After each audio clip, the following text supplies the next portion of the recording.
everyone, my name is Melissa Sharma from class 12 Sri Little Flower Public School, Yamuna, Bihar. Today I make bird nest for my STEM activity. For this I use coconut shell, ribbon, cotton, some dry grasses and hot glue. So let's start.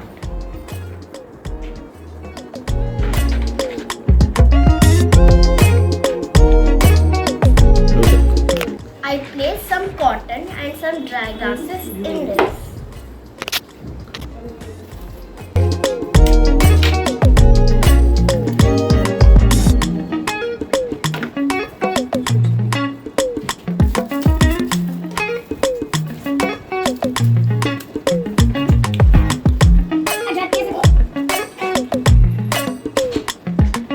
Our nest is ready.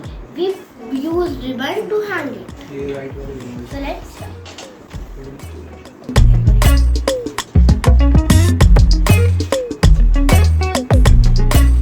We will put these eggs and these birds in our bird nest.